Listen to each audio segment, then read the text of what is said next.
Hey, hi, hello, everybody. Welcome back. It is me, Fahey. Welcome back to the path of Grandpamaxxing. 5,000 years ago, it was promised to me, our old man Zion, our promised land of the retirement home. Boys, it is too beautiful for words to describe, but to give you a taste, know that at the retirement home, every single bingo card is a 5 across victory dub, and the music, it will make you want to dance. If it were not for the fear of breaking your hip and rolling out of your wheelchair, you would dance, in fact. Guys, they have put a stumbling block before us on our path to the retirement home. They have set a snare, a stumbling block trap. And if we do not calculate every single swing of our cane, if every roll of our wheelchair is not deliberate in alignment with the retirement home, we will not make it there, boys. We must be grandpas. We must find the path to the retirement home. You guys know me. Every single morning I wake up and my cheeks, boys, they are so red. They are like rubies atop my face. The joy in these cheeks, it is incredible, guys. It is radiant. But this morning, I lost it for a few seconds. For a few seconds, my face was as white as bone. Whiter than it is right now. I know that's hard to believe. Guys, I saw the news that we are at war with Iran. And obviously, when I say we, I do not mean us grandpas. To us grandpas, we are not at war with anybody other than the thief of our internal joy.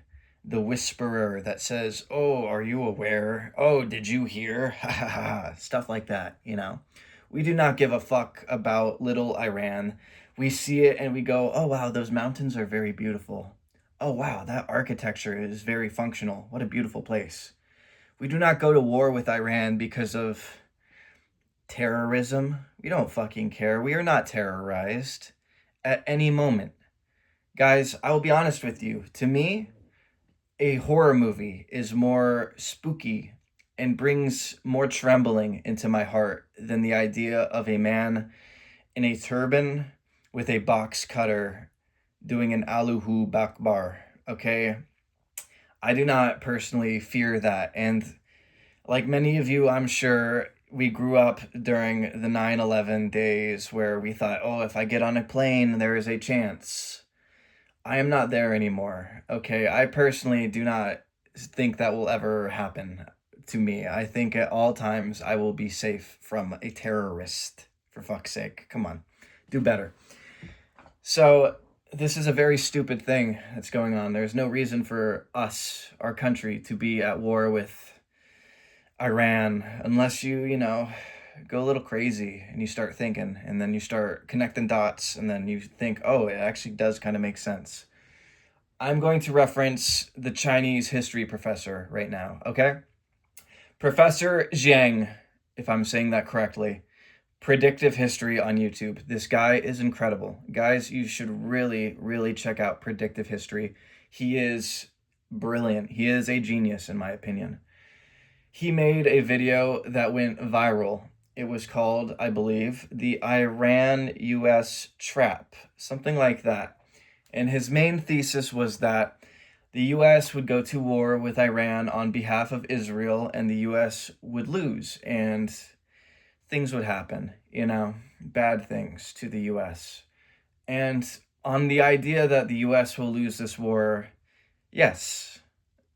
Realistically, yes. There is logistically, we cannot have our tanks on sand, and those people have so many mountain caves where they can hold out indefinitely and destroy us, our army.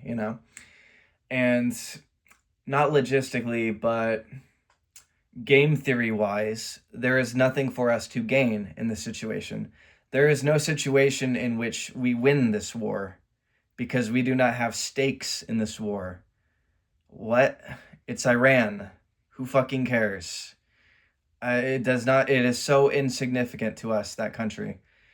Not saying that it doesn't have beautiful things about it that we should appreciate. Again, the mountains, the architecture, it's beautiful. But there's no reason for us to be in conflict with that country, and us, the grandpas, we are not in conflict with that country. So why would this happen? The professor, God bless him, Confucius bless him, the Tao bless him. And I mean the Tao as in the eternal unifying river spirit, not the Tao as in, the stock market and all that shit. But he set forth his premise that, there's these people in the world, and people have opinions on these people. And these people, they want that third temple, guys. There was one temple that Solomon built, and it was so good. It was so beautiful. You've never seen a temple like it before. And then it got destroyed, and then there was a second temple, and that also, it got destroyed. Shame. What a shame, those temples. And for them, those people, they believe for their Messiah, their deliverer, their savior to come, they need a third temple. And me personally, I can come without a third temple. I do not. My coming has nothing to do with any amount of temples at all. They are not related in any sense. But apparently, this guy that's going to fix everything, he needs that third temple to be built. And they have set these prerequisites for this third temple, these things that need to happen for the prophecy. And they're all very dumb. The dumbest of them all is the red heifer sacrifice. The idea that for this third temple to happen, they need to kill a red cow. Yes, that is a real thing. There are labs where they try to genetically engineer the perfect red cow so that they can kill it. And I heard about like a year ago that they claimed that they did get the perfect red cow and it has been slain. So I guess the clock is ticking. I guess it has been set in motion. And there's another prerequisite, which it looks like we're on right now, where they really need Gog and Magog to go to war. And what is Gog and Magog? Guys, I'm not a biblical scholar, okay? But right now it appears as if they believe Gog and Magog are the US and Iran. That's what it appears to be. Could it not be the case? Could Gog and Magog be China and Yugoslavia? Maybe. Maybe. I don't know why that would be the case. The US-Iran thing seems to make a lot more sense.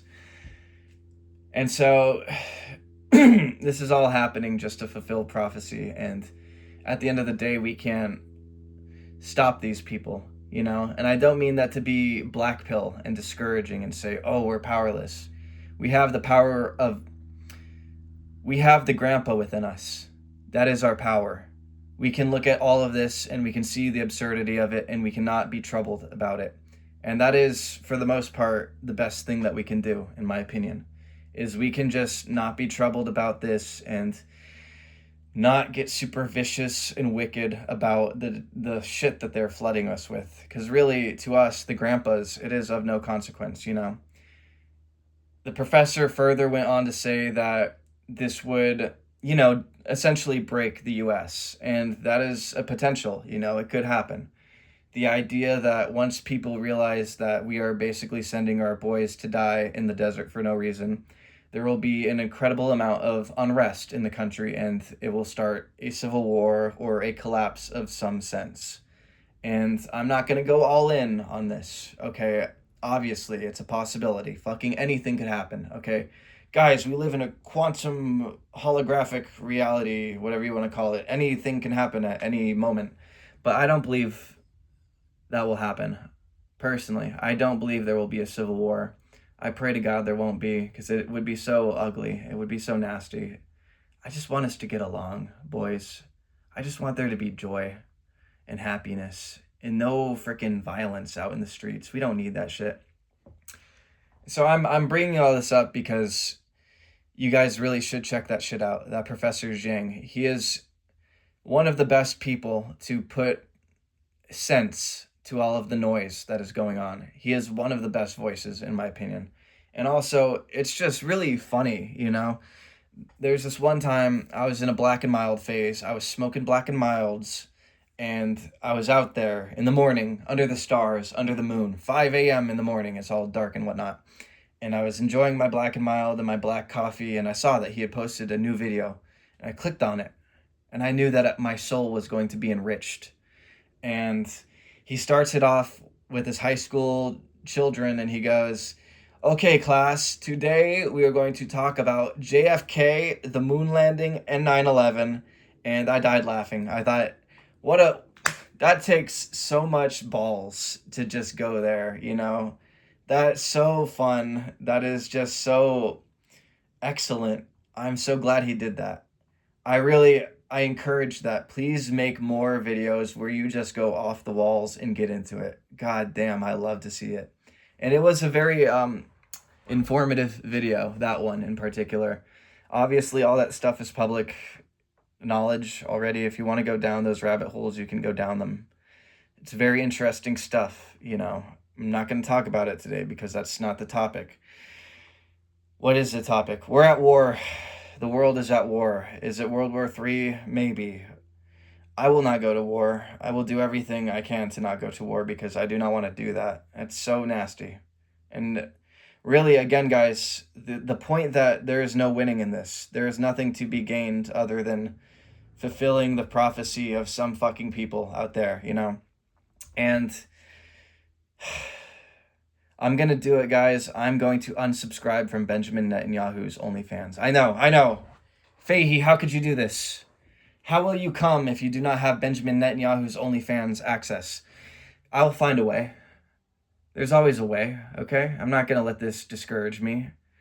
You know, the world is like a dreidel. It keeps spinning no matter what. It's always going to be a dreidel, you know? And to go a step further, obviously he will be troubled when he sees that I unsubscribe. But to go a step forward, Benjamin, if you thought you were going to my bar mitzvah, you are mistaken. It has been revoked to you. I will be stepping on my own glass and doing my own chair dance without you, you fuck. Okay.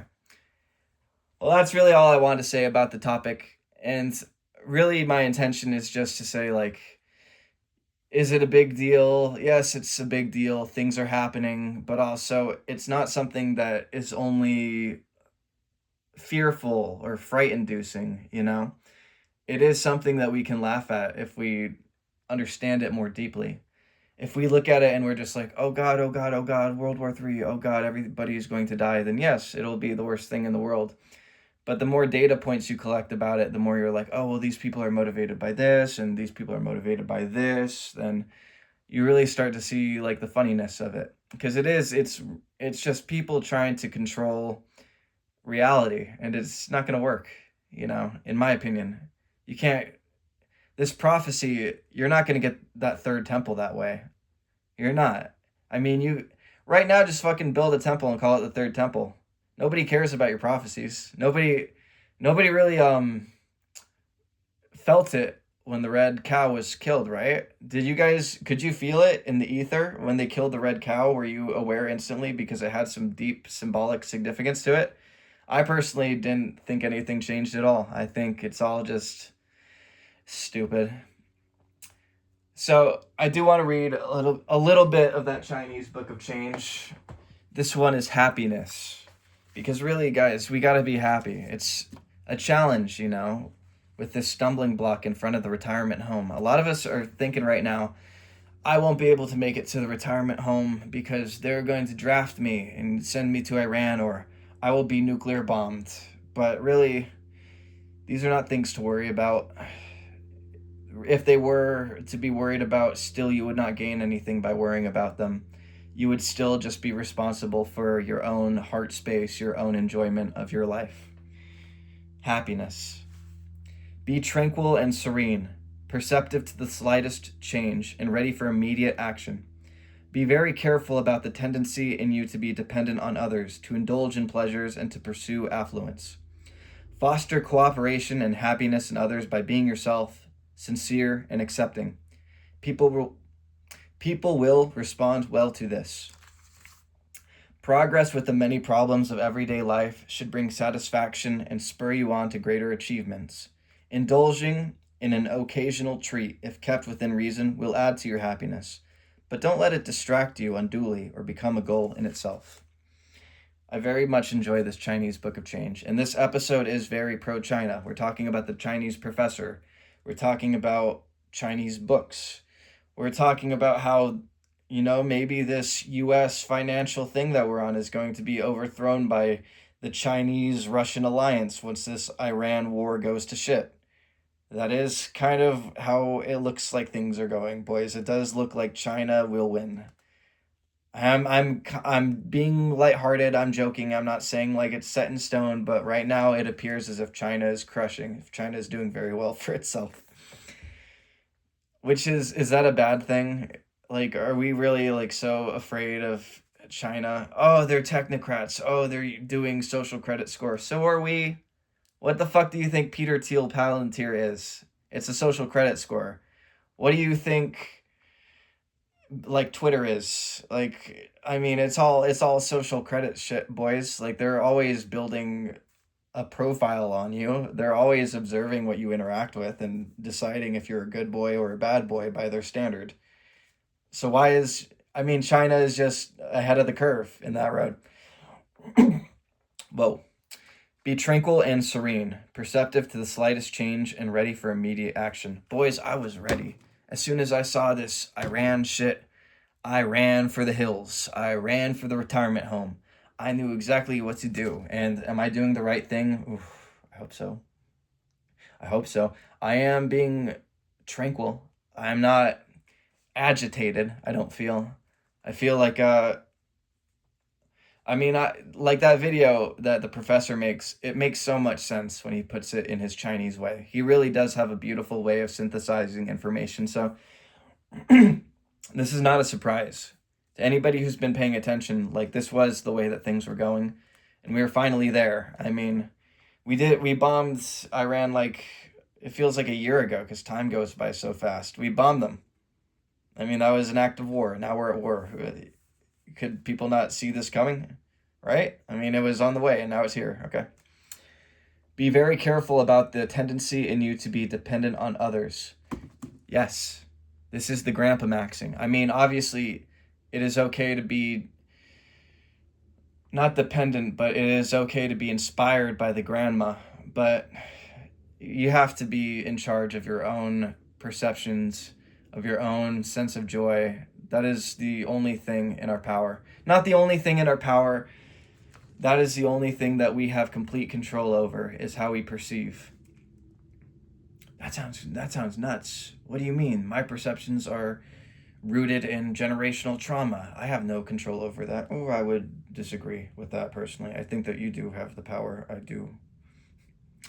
To indulge in pleasures and to pursue affluence.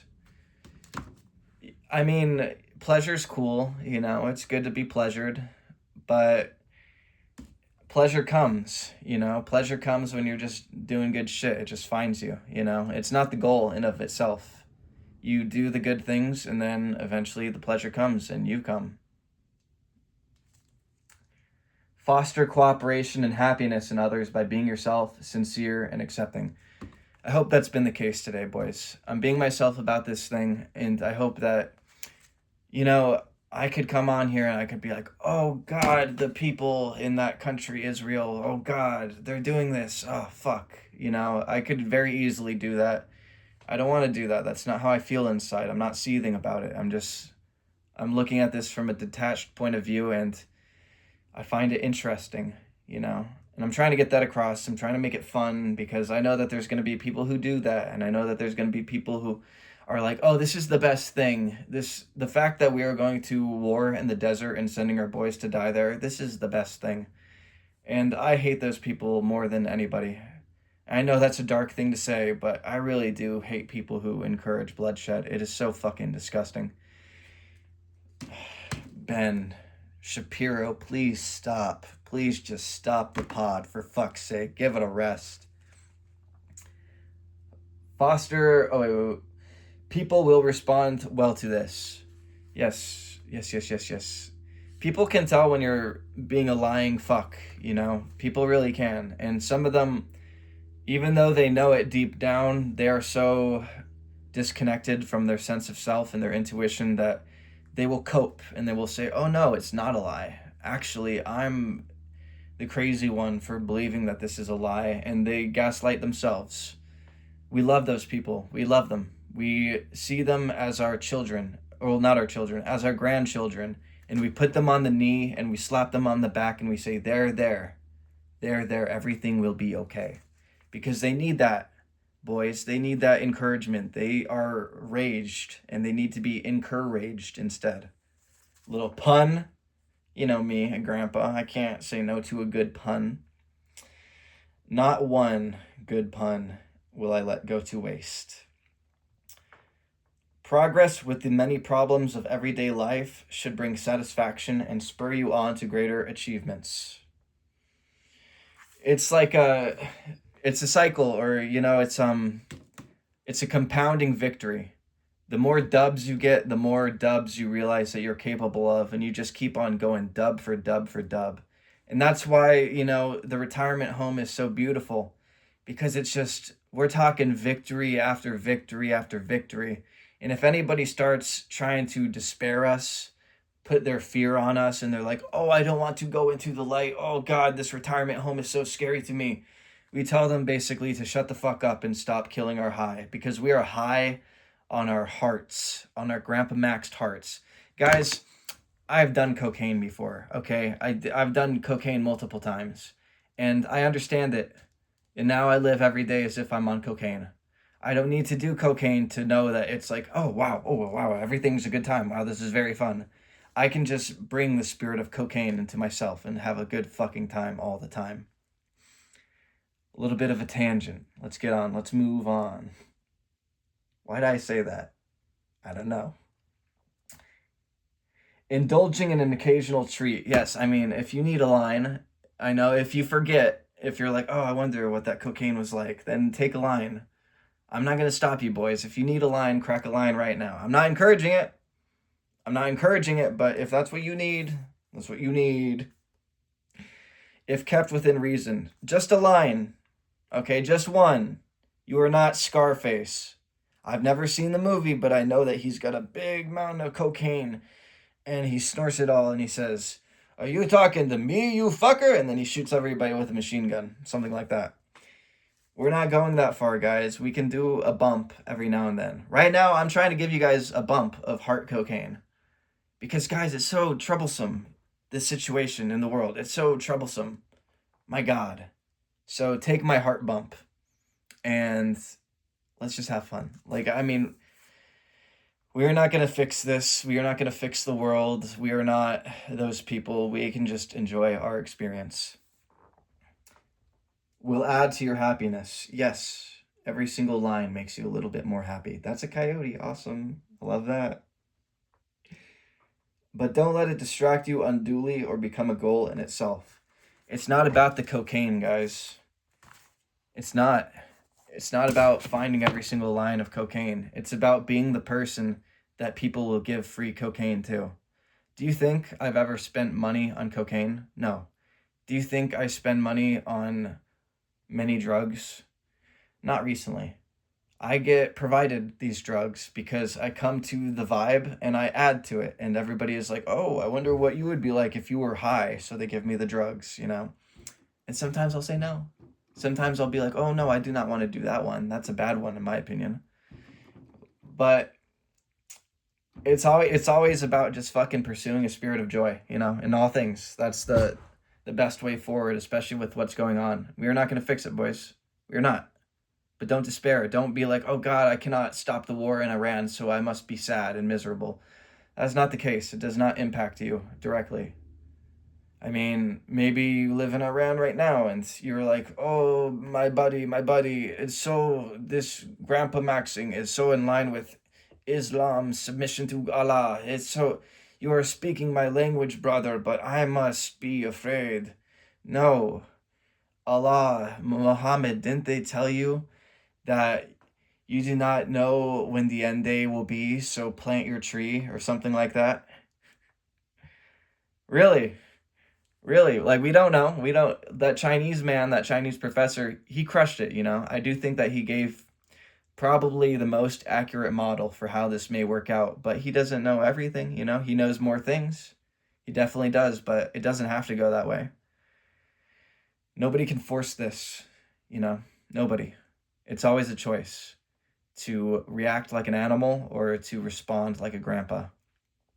So, boys, I do hope that this has been fun. I do hope that your heart feels a little bit lighter about this situation, because I told you guys my face was bone white and my cheeks were not as red as they should be. But now I feel as if the color is returning to my cheeks. I feel a little bit rosy, and I hope you do too. Anyways, I do appreciate you guys for being around thus far. I had fun. I hope you guys had fun. That's always the intention, is to be fun and funny and have a good time and talk about things that are serious in an unserious way. So yeah, have a good one out there, guys. I know it's like crazy. I did not expect this shit to happen this morning, but it did. Let's see where it goes. Let's have fun. Peace out.